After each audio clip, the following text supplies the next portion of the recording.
मित्रांनो नमस्कार। प्रत्येक ग्रामपंचायतमध्ये आता ग्रामसभा आहे, परंतु प्रत्येक नागरिकांना आपापल्या गावातील समस्या मांडण्याचा अधिकार हा ग्रामसभेने दिला आहे। यासाठी प्रत्येक ग्रामसभेला जाताना आपल्या गावामध्ये काय समस्या आहे, आपल्या परिसरामध्ये काय समस्या आहे, आपल्या वार्डामध्ये काय समस्या आहे, गावामध्ये काय झालं पाहिजे, गावामध्ये काय विकास कामे आले पाहिजे, यासाठी महत्त्वाचे मुद्दे घेऊन आपण ग्रामसभेमध्ये उपस्थित राहा।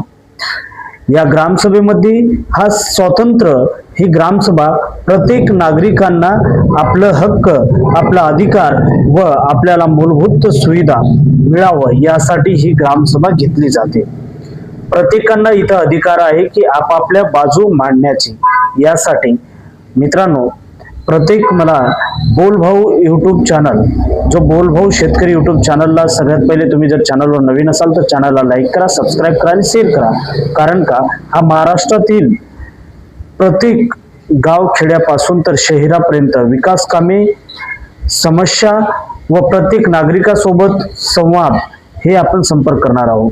परंतु मला आपल्याला एक सांगायचं आहे, ज्यावेळेस आपण ग्रामसभेमध्ये जातो आपल्या गावामध्ये परिपूर्ण रस्ते आहेत का याची चौकशी करा, आपल्या गावामध्ये नालीची आवश्यकता कुठे आहे हे आपण चौकशी करा, पिण्याच्या पाण्याचे पाईपलाईन कुठं फुटले आहेत, कुठं तुटले आहेत हे पण आपण चौकशी करा। एवढंच नाही मित्रांनो, तर आपल्या गावातील शाळांना रंगरंगोटी झाली का, शाळा दुरुस्तीसाठी जर आली असेल तर 15वीत आणि येणारा 16वीत आयोग हा आपल्याला परिपूर्ण आपल्या शाळेसाठी, शाळेतील परिसरासाठी, शाळा सुंदरीकरण करण्यासाठी व शाळेमध्ये फळबाग लागवडीसाठी कसं आपल्याला घेता येईल यावर पण आपण चर्चा करावं। मित्रांनो एवढंच नाही तर आपल्या गावातील अंगणवाडी यामध्ये काही विशेष साहित्य आहेत का, यामध्ये काही आपल्याला नवीन घेता येईल का, शाळेला कंपाऊंड, या गावामध्ये जोड रस्ते व प्रत्येक जागोजागी बसण्यासाठी ओटे, गावामध्ये दिवाबत्ती व गावातील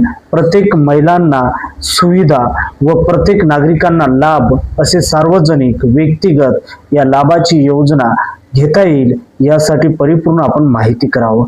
व्हिडिओ जर आवडला असेल तर नक्की चॅनलला लाईक करा, सबस्क्राईब करा। बोलभाऊ शेतकरी अरविंद चव्हाण।